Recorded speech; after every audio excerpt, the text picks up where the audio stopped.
Hello, everyone. We're going to talk about confidence and how you can get confidence. So, if you're struggling with confidence, you want to be more confident, you don't know how to be more confident, this video might help. As someone who's approaching 30, I have some ideas of how to be more confident. I mean, not to say I'm the most confident on the planet. I'm still working on it, still trying to get better at it, still trying to improve my own confidence and what I'm able to do and who I'm able to talk to. And if you see that pretty girl and you want to walk up to her and talk to her, I'm still trying to improve, right? I don't have it fully figured out, but I have some ideas of what causes confidence, what reduces it, what tends to make you less confident, what tends to increase your confidence. So I'm gonna go through it. So I think confidence isn't really pretending to be someone. I think when I was around 18, 19, 20, I tried to be more confident, right? Because I knew like in like a dating or like I don't know what they call it, like pickup. It was like you need to be confident to approach that person, and then I don't know, they magically just like fall over for you. But that's I think long term like pretending to be something you're not is not sustainable. So I don't think you need to pretend to be something you're not. I think you need to be more comfortable with who you actually are. So, like, embrace authenticity, embrace with being different, embrace that you don't need to be like everyone else. You don't need to fit into a certain kind of group. So I grew up in Britain, but like, it's weird because I'm not fully Chinese. I'm not fully British either. So like, I'm like a bit of both. So like, embrace being you and be okay with that. Your communication style, how you behave is gonna be different from everyone else. Just like trying to figure out what makes you unique, or maybe like just be more accepting of who you are instead of like trying to be like a certain group, like trying to be more British or trying to be more Chinese. You don't need to do either that. You just need to. I think you just have to accept who you are and just like be okay with it. That's more. That's actually less to do with confidence. It's got more to do with I think it's called well, they call it self acceptance, self love. So maybe you just need some self love too to have that confidence part because that's more. I think it's definitely more being comfortable in your own skin. So how do you actually become more confident, right? Let's get to the meat and juice of this. How do you actually become more? My take is that to become more confident, you can hang out with confident people. I think that helps a lot. Like so surrounding yourself with people who kind of encouraging, the kind, or just nice, good people. Like in my opinion, I think what can lower confidence is like unkind people, like people that constantly make fun of you, people that I think hanging out with insecure people can lower your confidence definitely.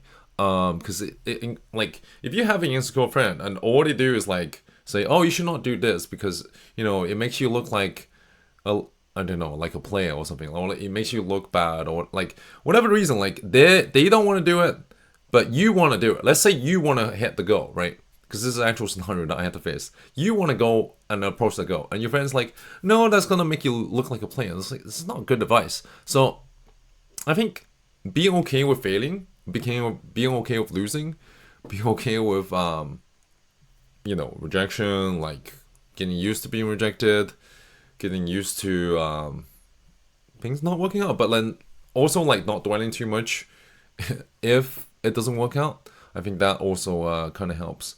So, and also I think going to the gym helps a lot. So if you work out, if you build more muscle, I think that also helps with how you feel. So I feel like a lot of guys, because I used to hang out with someone. Literally, it was like if I approach a girl, he's like, "Oh, you shouldn't do this because it makes you look like a player." This is just bad advice. I kind of regret listening to him. I do think guys can. I don't know if they intentionally trying to sabotage it. I don't. I like to think they're not, but like guys can like if they find a pretty girl, they almost don't want you to go approach her. They want to approach her for themselves, right? So it's kind of selfish. But I do think humans beings do have a lot. Well, I mean, most people are just thinking about themselves and solving their problem, right? Like, yeah, they want to keep the girls for themselves, and don't fucking. They actually get cockblock you in the way of approaching them. So yeah.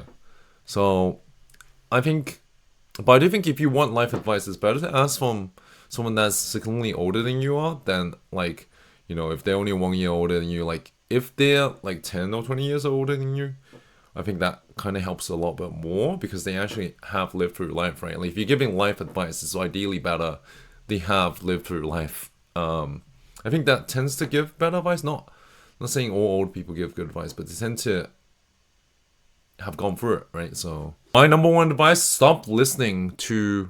Well, I think most people, if they want advice on a topic, they'd ask their friend, which is something that you might want to ask. If your friend's extremely smart,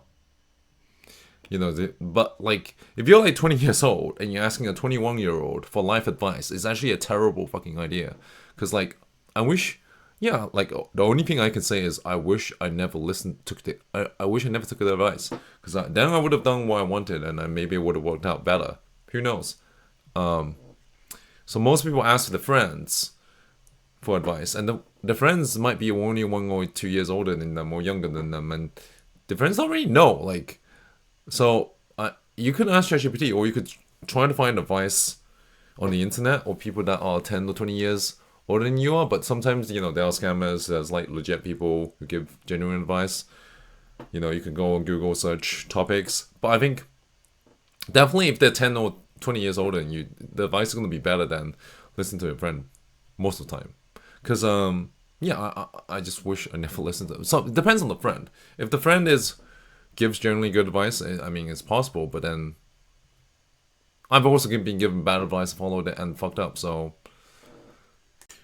I think about it because I posted a couple of my TikToks on my private Facebook, and it does feel weird because it's like people I went to school with. But partially, I just don't care. Like it's not that I don't care at all, but then at the same time, I think it's because I listen to Gary Vee. He's like, oh, if you're worried about judgment from friends and family, you should put yourself in a position where people judge you even more. That's why I'm doing it. Fuck it, man. But I do think, like, even when I was uni, there's people who do make fun of you, but I think ChatGPT doesn't explain why people make fun of you because it makes them feel bad about themselves, or like, I think it's like a insecurity kind of thing, like where they make fun of you to make themselves feel better about whatever the fuck they're doing, or they make them like, because I think a lot of guys have an ego where they're like, oh, I'm better than him, and it's like, what? They're not better than me. But anyway, so to gain more confidence. Going back into topic, socialize with more people, talk to many different kinds of people. Something I'm trying to do because I spend too much time inside nowadays. So I can't say I'm the most confident guy of all time, but socialize with more people, lose more, get used to rejection, failure, get used to more rejection. Because if you think about it, most people are not going to be your best friend. Most people are not going to be like, oh yeah, I really want to hang out with you. Like, to find your best friend, you have to talk to lots of people, and there'll be a guy and be like, or girl, they'll be like, oh, I really enjoy hanging out with you, and I don't know. But if you never talk to them, how do you know, right? So even for me, it's something I'm trying to do more. Just like talk to more people in maybe gyms or cafe shops or wherever you're standing. Something I'm trying to practice because school does not really train you to talk to random strangers. So, yeah, so that's just the social skill. It's also practicing your social skill, your ability to talk to random people. I think it's not useless. I think it's kind of useful. Although you could say, oh yeah, it's kind of weird, but then I don't care. Like sometimes you're human, right? So you just need to talk to people. For me, I feel like school kind of make me feel smart because people are like, oh, you're really smart because you got an A star in maths and chemistry and blah blah blah. I think I asked AI the couple other day, like, does being good at school make you actually smart? I don't actually think that if you're good at school, that means you're smart. I think you can be smart in many other ways, so that's a completely different topic. And yeah, like if you go to gym, I think that helps. If you feel better about yourself, body wise, and then if you develop more muscle, I think that also helps build more confidence. And the things that reduces confidence, I'd say, is like toxic environments. Like, I think there's like traumatic events like losing a job, maybe a breakup, or like the end of marriage, some sort of traumatic event. I think that can reduce confidence. Or comparing yourself to others. I don't know. I wouldn't say compare. So apparently comparing yourself to others makes you unhappy. So you don't compare with other people. The only person you should be competing with is yourself. That's the classic phrase. You're only competing against yourself. I wouldn't say I never compare myself with other people, but try to avoid comparing yourself with other people because I think it's something to be conscious of. I wouldn't say I never do it though, but and toxic environments. So get rid of like, or ideally you don't want to hang out with people who are toxic, meaning people that constantly make fun of you, put you down for doing what you want to do, or like overly insecure people. The overly insecure people are kind of toxic because I did see that as one of the traits of. So yeah, those are some ideas. Oh yeah, and definitely don't care about what other people think. To sum it all up, the way to build confidence is hanging out with more confident people, going to gym, that'll help you, and just interacting and socializing with more different kind of people, not just your social circle, not just people you grew up with, not just the people that you're comfortable with talking to. Try talking to different kinds of people, and I think that will help you give a variety of sense of what humans are like. I think it's kind of interesting. So if you enjoyed that video, I enjoyed this video, I have a newsletter you can join, and I have a ebook that you can also download in the description. Thank you guys.